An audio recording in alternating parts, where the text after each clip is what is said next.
What would happen if the corporation that first delivered the internet to millions could not keep up with the digital age it helped produce? Today we are dissecting the tale of AOL, the internet pioneer who dominated the online scene in the 1990s, only to go off course and fade into oblivion.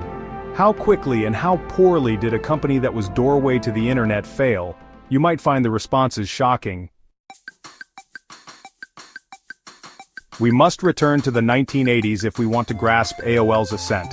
AOL, short for America Online, began as a tiny online services company known as Control Video Corporation before the web as we know it developed. Its first offering? A service enabling Atari players to download video games with a dial-up modem. Though ahead of its time, the concept did not catch on. Steve Case, the company's visionary, recognized a greater potential though online connectivity. Rebranded as Quantum Computer Services in 1985, the company started a Commodore 64 service known as Q-Link. It offered email, news, and basic chat, a forerunner of the AOL we would know. Early in the 1990s, Quantum rebranded once more, this time as America Online as personal computers were increasingly available. The internet revolution started with that as well. The simplicity of AOL was its hidden weapon. AOL made things simple at a time when utilizing the internet called for technological knowledge. Recall those classic CDs that seemed to be everywhere, in your mailbox, at the grocery store, even inside publications. Millions of individuals first tasted the internet thanks to that aggressive marketing approach. Also the hook, AOL's You've Got Mail alert evolved to represent internet communication, a phenomena of culture unto itself. AOL was a powerhouse late in the 1990s.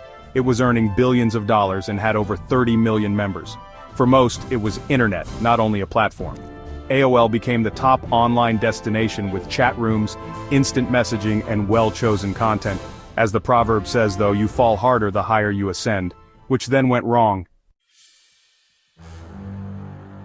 As the internet developed, the cracks started to show. First, there was rivalry. By the late 1990s, DSL companies were providing faster, always-on internet connections as broadband was growing in availability. But AOL was connected to its dial-up business model, which soon proved antiquated. While some businesses embraced broadband, AOL was hesitant to change and kept to its lucrative dial-up offering for much too long. Then arrived the legendary Time Warner combination.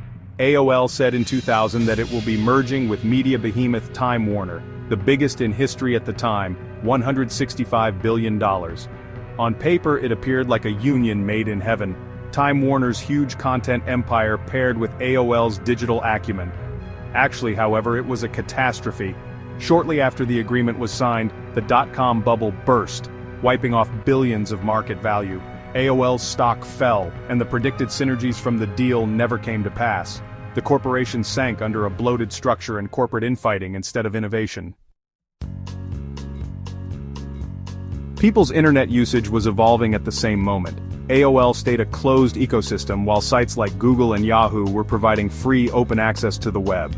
The emergence of broadband meant consumers no longer required AOL as their online gateway. Then there came the tech behemoths, Facebook, YouTube, and others, who changed online content consumption and connection. AOL was in freefall by the middle of the 2000s.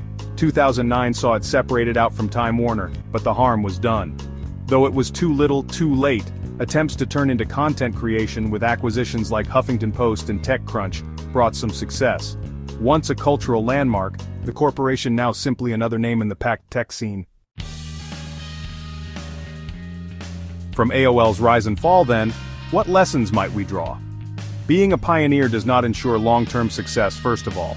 Companies that rule early have to constantly adjust to fit shifting markets. Second, depending too much on one income source can be disastrous. AOL was blinded to the broadband revolution by its reliance on dial-up users. Big mergers are not always the solution either. The AOL Time Warner scandal offers a case study on what results when vision and execution conflict.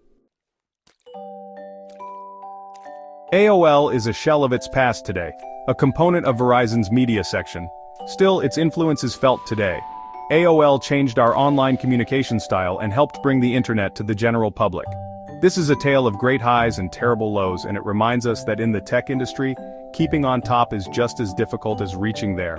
Having stated that, appreciatively you watched until next time.